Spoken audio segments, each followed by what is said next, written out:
அன்பினர்களே, நாம் இன்று எமது ஈழப்படுகொலை இனப்படுகொலையை பற்றி பல விடயங்கள் கொண்ட ஒரு காணொலியாக பார்ட் 1, பார்ட் 2, பார்ட் 3 3 பிரிவுகளாக பிரித்து இதை கொண்டு வரப் போகின்றோம். இத்தனையும் இழந்து இந்த இனம் எதை நோக்கி போய்கொண்டிருக்கின்றது என்பது ஒரு கவலைக்குரிய விடயமாகவே இருக்கின்றது. ஏன் இதை நாம் இன்று அள்ளி வருகின்றோம் என்றால், பொஸ்னியா இனப்படுகொலை நடைபெற்று 31 ஆண்டு காலமாகிவிட்டது. இன்றுடன் அது முடிவடைகின்றது. 95 ஜூலை 11 இதுதான் அவர்கள் பொஸ்னியாவின் முஸ்லிம் மக்கள், அது பொஸ்னியாவில் நடைபெற்ற முஸ்லிம் மக்களுக்கு எதிரான ஒரு இனப்படுகொலை. அதை உலகமே ஏற்றுக்கொண்டிருக்கின்றது. இன்று 2029 மே 18 முள்ளிவாய்க்கால் நினைவு தினம். அவங்கள் மே 18 என்று சொல்லப்பட்டாலும் மே 16 தான் உண்மையான தினம். ஆனால் தமிழ் மக்களால் முள்ளிவாய்க்கால் நினைவு தினம் மே 18 என்று சொல்கின்றார்கள். என்னை கேட்டால் மே 16. இத்தனை காவு கொடுத்தும், இத்தனை நரபலி கொடுத்தும், இழக்கக்கூடாது எல்லாம் இழந்தும் இந்த தமிழினம் எதை நோக்கி போய் கொண்டிருக்கின்றது என்றால் எதுவுமே கிடையாது. மிகவும் ஒரு தோல்வி கண்ட இனமாகவே இந்த இனம் இன்றும் வாழ்ந்து கொண்டிருக்கின்றது. நேற்றும் நான் ஒரு வீடியோ பார்த்தேன். முல்லைத்தீவில் ஒரு 2 சிங்கள போலீஸ்காரங்க சும்மா பைக்கில் போன 2 பசங்களை உதைத்து, மோட்டார் பைக்கில் போன உதைத்து தள்ளிவிட்டான். ஹெல்மெட் போட்டிருக்கிறாங்க, லைசன்ஸ் இருக்குது, எல்லாமே இருக்குது. அவனுக்கு ஒரு வயிற்றெரிச்சல் போல உதைச்சுட்டான். இப்படியே வீடியோ எடுத்து போடு, நீ எல்லாம் ஒரு மனிதனான்னு கேட்கின்றார். இப்படி நாளாந்தம் வடகிழக்கில் இந்த இனவெறி அட்டகாசம் தாங்க முடியலைங்க. நமக்கு வருகின்ற செய்திகள்லாம் அடக்கப்போனா நாளாந்தம் ஒன்று கொடுக்கலாம். ஆக இன்னும் இந்த ஆட்சியில் நாம் எதிர்பார்த்தது என்னென்றால், இந்த வடகிழக்கில் இருக்கின்ற வறுமையெல்லாம் போக்குவதற்கான இவ்வளவு வழிவகைகள் இருக்கின்றது. எந்த அரசாங்கம் வந்தாலும் வடகிழக்கில் எந்த ஒரு மக்களின் நலங்கரு செய்வதற்கு அங்க எதுவுமே இருக்காது. ஆட்சி பங்காளியா போனால் ஏதாவது பார்க்கலாமே ஒழிய நிச்சயமாக நான் நன்மையில் ஒரு வாரத்துக்கு முன்பாக மூதூரின் சில பகுதிகள், அதாவது தமிழ் பகுதிகளில் போனால் ரோட்டே இல்லைங்க. ரொம்ப மனசுக்கு தர்ம சங்கடமா இருந்துச்சு.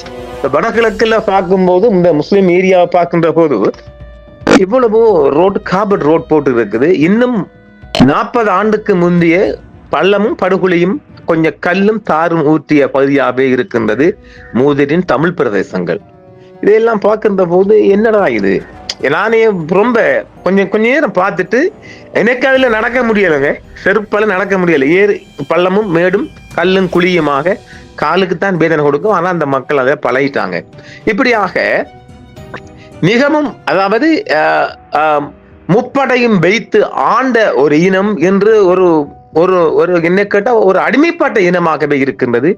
இது ஒரு கேவலமாக்கத்தான் நான் பார்க்கின்றேன். எவ்வளவு பெரிய ஒரு இனம், வடகிழக்கில் ஆளக்கூடிய ஒரு இனம் என்று இன்னும் அது தோல்வி கண்ட ஒரு இனமாக இழக்கக்கூடாது எழுந்திருக்கின்ற போது, இந்த விடயத்தை நாம் பார்க்கின்ற போது மிகவும் ஒரு தர்ம சங்கடமாக இருக்கின்றது.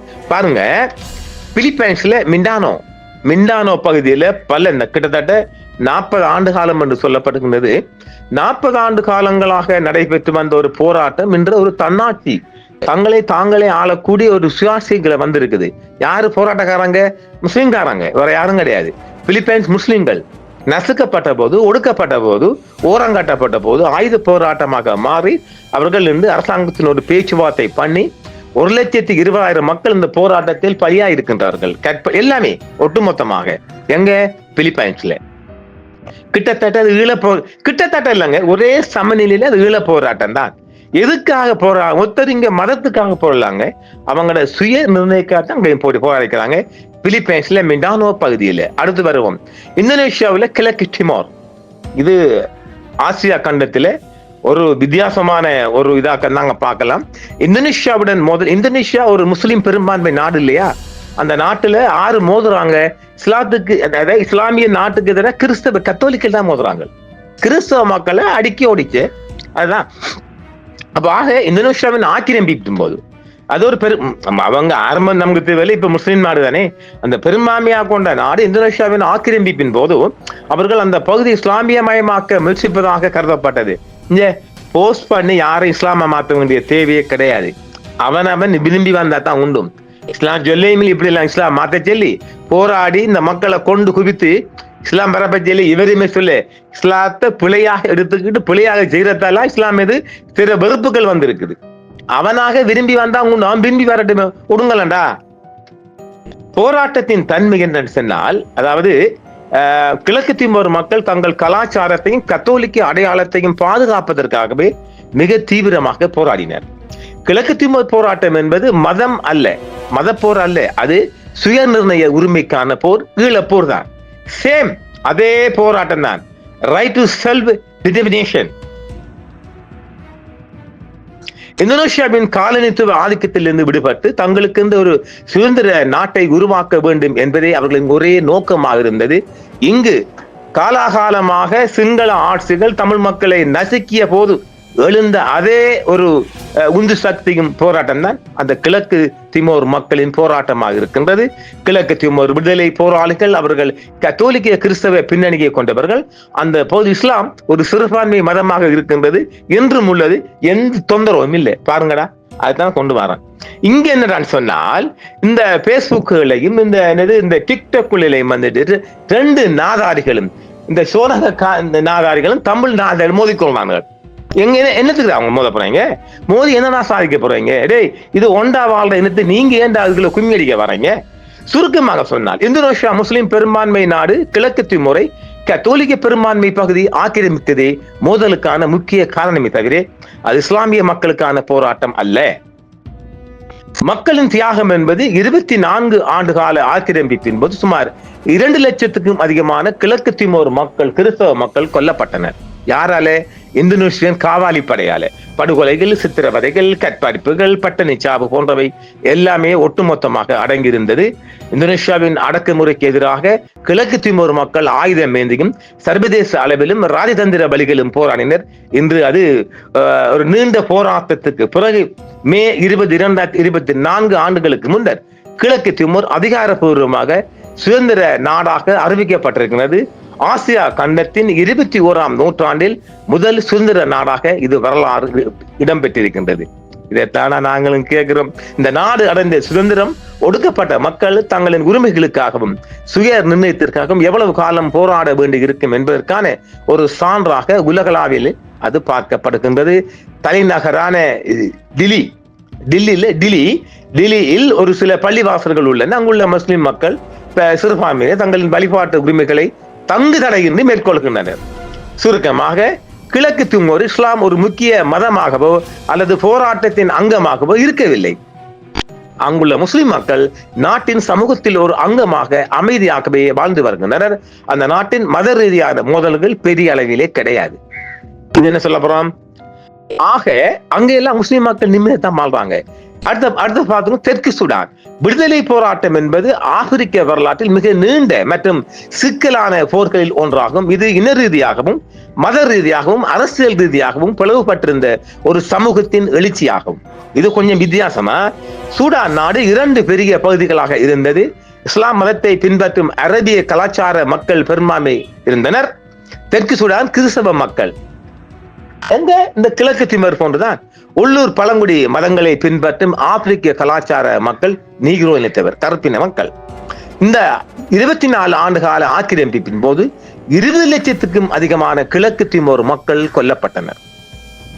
பாத்தீங்களா? படுகொலைகள், சித்திரவதைகள் மற்றும் பட்டணிச்சாவு போன்றவை அன்றாட நிகழ்வுகளாகவே பார்க்கப்படுகின்றது.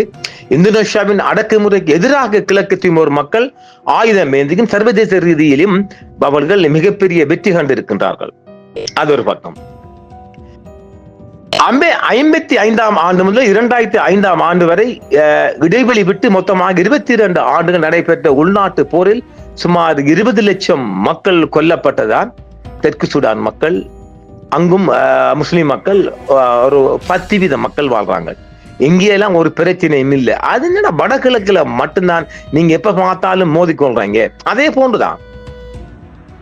இதே போன்றுதான் அதாவது ஸ்ட்ரெப்னிகா இனப்படுகொலை, அதாவது ஒரு ஜெனோசைட் நடந்து இந்த 31 ஆண்டுகள் நிறைவடைந்தான். இந்த துயர நிகழ்வுகள் ஐரோப்பாவின் நவீன வரலாற்றின் மிக 2 பக்கங்களா ஒன்றாக பார்க்கப்படுகிறது. இன்றும் கூட காணாமல் போன உடல்களுக்கு தேடும் பணி தொடர்கிறது. 31 ஆண்டுகள் கடந்த நிலையிலும் புதிதாக அடையாளம் காணப்பட்ட 10 பலியானோரின் உடல்கள் இன்று அவங்க வந்துட்டு இந்த பொட்டோக்கரி மெமோரியல் சென்டர்ல அடக்கம் செய்யப்பட்டது இன்று 900க்கும் மேற்பட்ட பாதிக்கப்பட்டுள்ள உடல்கள் இன்னும் கண்டறியப்படாமல் உள்ளது. அந்த நினைவேந்தல் அவங்க என்ன சொல்லாங்க என்றால், இந்த ஆண்டுல நாங்கள் இங்கே இருக்கிறோம் என்ற கருப்பொருளில் நினைவேந்தல் நிகழ்வுகள் உலகெங்கும் நடைபெறுகின்றன. இது உயிர் பிழைத்தவர்களின் கண்ணியம், வலிமை மற்றும் அவர்கள் தொடர்ந்து வாழ்வதை பறைசாற்றும் விதமாகவே இருக்கின்றது.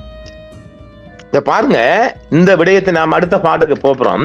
இதே போறதான ஈழத்திலே நடந்திருக்குது. இந்த நான் சொன்ன இந்த 4 போராட்டங்களும் உலக அளவில் நடைபெற்ற போராட்டம். இந்த ஈழத்தில் நடந்த அதே போராட்டம் தான். அதுக்கு மாற்று கருத்துக்கு இடமே கிடையாது. சேம் போராட்டம். இன்னும் நாங்கள் முள்ளிவாய்க்கால் நினைவு தினம் என்றால் இன்னும் நாங்கள் செம்மணி எங்களுக்கு ஒரு ஆதாரம் இல்லையா? அந்த போன்ற இன்னமும் அந்த மக்கள் தங்களை இழந்த உடல்களை தேடிக்கொண்டிருக்கிறாங்க. நம்ம ஈழத்திலும் இன்னும் தேடுறாங்க. காணாமல் போனவர்கள் எங்க காணாம போன பூமிக்குள்ள இருக்கிறாங்க, அங்கதான் திருணும். ஆக தொடர் இருக்குது. ஆக இந்த பாதிக்கப்பட்ட மக்கள் அல்லது இந்த இழந்த உரிமைகளுக்காக எதை நோக்கி செல்ல போறோம், எதை நோக்கி போராட போறோம்? இந்த போராட்டம் எதுவுமே அவங்கள்ட்ட இல்லையா? இனி வருங்காலங்களில் இது அப்படியே மறந்து போயிடும். இந்த இனப்படுகொலை என்பது வெளிநாட்டுக்கு இருக்கிறவங்க யாராவது ஒரு நினைவு செஞ்சா மாத்திரம் அது சும்மா அது சின்ன விடயமா தான் போகுது ஒழிய, அங்க பாருங்க நாடு கடந்த அரசு அங்க ஒரு துரகம் இருக்கிறான் பாவி, என்னன்னா நீங்க எல்லாம் பண்றீங்க. இந்த இந்த இந்த இன்னும் 2 ஆண்டு கால ஆட்சி இருக்கு, இந்த ஜிவிபி ஆட்சி. இந்த 2 ஆண்டு காலத்துக்குள்ள ஒரு பொது வாக்கெடுப்பை நோக்கி நீங்க பயணிக்கவில்லை என்றால் இந்த ஜென்மத்தில் இது நடக்க போற காரியம் அல்ல.